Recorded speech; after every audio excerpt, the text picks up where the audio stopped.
Donc, je m'appelle Séverine Frère, je suis enseignant-chercheur à l'Université du Littoral et membre du laboratoire TVES. Et donc, je travaille sur les questions de gouvernance de l'air et aussi sur les questions de perception de la pollution atmosphérique par le public. Alors, je vais vous présenter une communication sur la multi-exposition aux polluants atmosphériques et populations modestes, les enseignements d'une expérimentation dans le quartier de l'île Fives. Alors, cette communication fait suite au projet VELER qui a été mené en partenariat entre l'IMT, l'île d'Ouai, le département Sage, le laboratoire TVES de l'ULCO, la start-up Causière, l'UMR LADIS de l'Université Paris-Nanterre, et c'est une recherche qui a été subventionnée dans le cadre du CPER IREN. Alors, ce projet donc, a une visée expérimentale. Ses objectifs, c'était d'abord d'élaborer un système multicapteur destiné à déterminer l'exposition personnelle aux polluants de l'air dans différents environnements, donc l'air intérieur, l'air ambiant, les transports, et cela donc, en intégrant la contribution de multiples sources. Et le deuxième objectif, c'était d'examiner la manière dont les données individuelles peuvent influencer la perception qu'ont les individus de la pollution atmosphérique et de leur exposition et permettre ensuite, dans un second temps, de modifier les comportements pour diminuer l'exposition. Alors, le détecteur permet la mesure en continu de polluants que sont les particules fines, les COV, le NO2, l'ozone, le CO, le CO2, ainsi que des paramètres de confort que sont la température et l'humidité. Donc, il permet une géolocalisation intérieure et extérieure, ainsi que la récupération en temps réel des données. Alors, il y avait également mis à la disposition des participants une application appelée Cozy Connect qui permettait aux individus équipés de voir leur localisation géographique et de visualiser en temps réel les concentrations de polluants auxquels ils étaient soumis.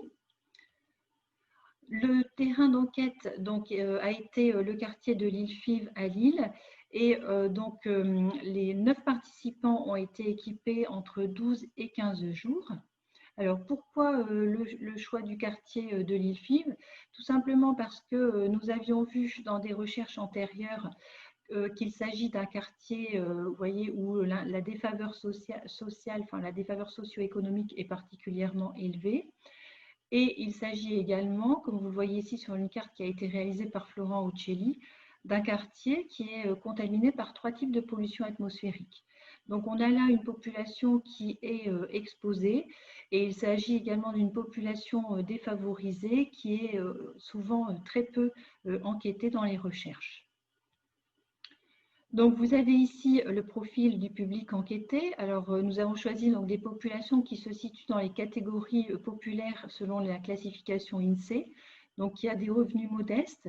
Donc, parmi les 9 personnes équipées, il y a 6 locataires et 3 propriétaires. Et au niveau de leur profil, donc, on peut voir qu'il y a 2 femmes au foyer, un étudiant, un demandeur d'emploi, 3 personnes en activité et 3 retraités. Alors, nous avons aussi prêté attention au niveau de connaissance du sujet. Et donc, nous avons choisi 5 individus qui étaient déjà sensibles aux questions et 4 autres, au contraire, qui étaient donc non initiés à la question et plutôt indifférents par rapport au sujet de la pollution. Alors, j'en viens maintenant au bilan des expositions. Alors, lorsqu'on regarde le bilan des expositions des 9 individus, on voit finalement que se dessinent 3 profils différents. Un premier profil ici à gauche où on voit qu'on a des individus qui ont plus de 60% du temps passé finalement sous une bonne qualité de l'air. On a un deuxième profil ici au milieu avec des individus qui ont dans tous les cas plus de 40% du temps passé sous une qualité de l'air moyenne. Et on a un troisième groupe d'individus ici à droite pour qui, au contraire, le temps passé sous une qualité de l'air moyenne et mauvaise est plus important. On est à chaque fois au-delà de 50% et avec des individus, vous le voyez, qui passent plus de temps avec une qualité de l'air mauvaise. Alors, si on revient sur quelques-uns de ces individus, on voit ici qu'on a un individu qui passe plus de 60% de son temps avec une bonne qualité de l'air, mais on s'est néanmoins intéressé aux 5% du temps pour lequel il avait donc une mauvaise qualité de l'air et on s'est demandé finalement quelles étaient les situations ou les polluants qui pouvaient expliquer ces 5% du temps passé sous une mauvaise qualité de l'air. Alors, ce qu'on constate quand on regarde le graphique ici, c'est qu'on voit que les polluants qui sont retrouvés dans ces temps d'exposition en mauvaise qualité de l'air sont essentiellement le NO2 et les PM10. Donc, on a ici des expositions qui correspondent à des expositions en air extérieur. On a ici affaire à un individu qui est retraité et qui passe beaucoup de temps en extérieur. Et donc, on voit ici que les sources probables des polluants auxquels il est exposé sont certainement les transports et les modes de vie, donc, et notamment la question du chauffage en milieu urbain. Alors, deuxième cas de figure, pardon. On a ici une enquêtée qui est donc une étudiante et qui passe, vous le voyez, 13% de son temps avec une qualité de l'air qui est mauvaise. Alors ici, si on regarde son cas, en fait, les polluants qui sont retrouvés et qui expliquent le temps d'exposition sous une mauvaise qualité de l'air, ce sont principalement donc, le CO2 et les COV. Ce qui correspond donc plutôt à des expositions, cette fois-ci en air intérieur. Et donc, chez cette personne, chez cette étudiante qui passe beaucoup de temps, on le voit dans des salles de cours, hein, on voit qu'on a ici un mauvais renouvellement, sans doute, des salles de cours et une mauvaise aération. Et le deuxième élément qui explique donc son exposition au COV, c'est lié à l'usage de cosmétiques, hein, l'usage de parfums par exemple, et aussi le fait que cette étudiante avait acheté des mobiliers neufs qui étaient constitués de meubles en contre-collés qui peuvent expliquer aussi cette présence de COV. Troisième exemple, cette fois-ci, on a l'individu qui a passé le plus de temps sous une mauvaise qualité de l'air, 22% de son temps. On a ici une personne au foyer qui est fumeuse et qui fume à l'intérieur de son logement. Et donc, lorsque l'on regarde ici les polluants retrouvés dans les expositions en mauvaise qualité de l'air, on voit qu'il s'agit d'une exposition au PM qui correspond donc du coup à des expositions récurrentes et prolongées en air intérieur, liées la majorité du temps à la consommation de cigarettes. Alors, la conclusion, c'est qu'on voit également pour le bilan sur les 9 individus que les polluants qui sont responsables des expositions moyennes et élevées sont le CO2 dans 56% du temps et les COV à 33%. Donc, on voit bien que les individus ici sont plus exposés finalement en air intérieur qu'en air extérieur.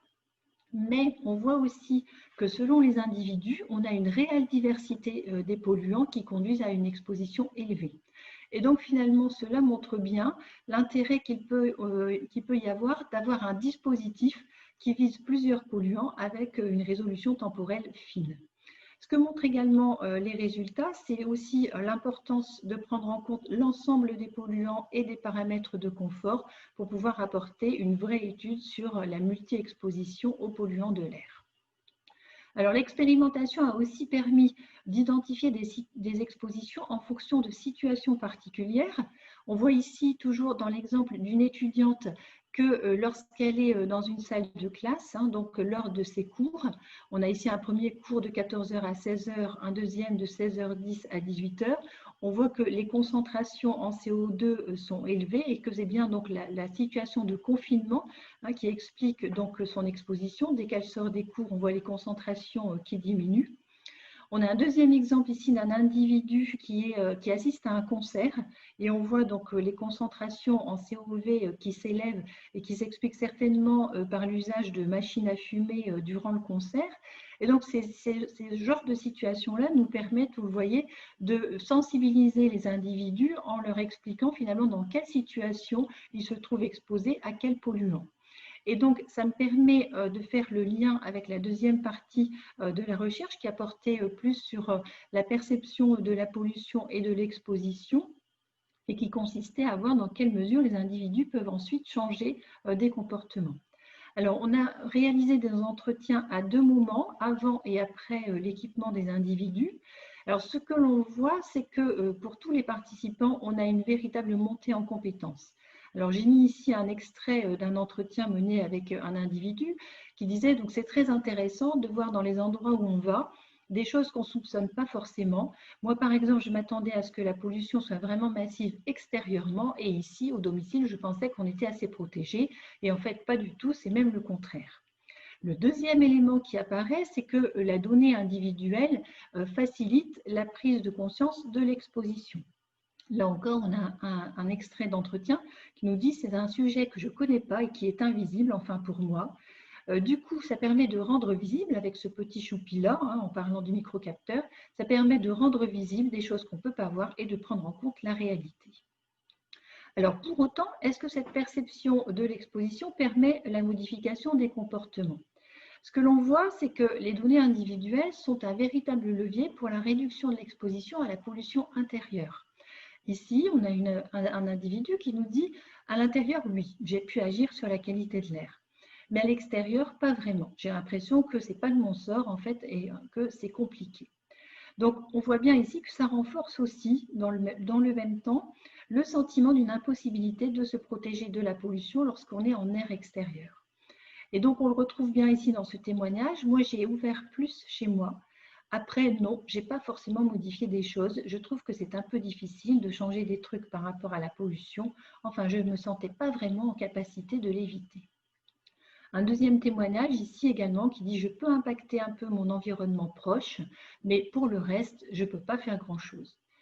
Le dernier élément qu'on a également relevé, c'est que concernant des publics fragiles sur lesquels on a enquêté, il est nécessaire de prévoir un accompagnement dans la mesure où l'interface, ou malgré finalement l'interface et le feedback, on voit que la lecture des graphiques est parfois difficile et incomprise, d'où la nécessité de prévoir un accompagnement.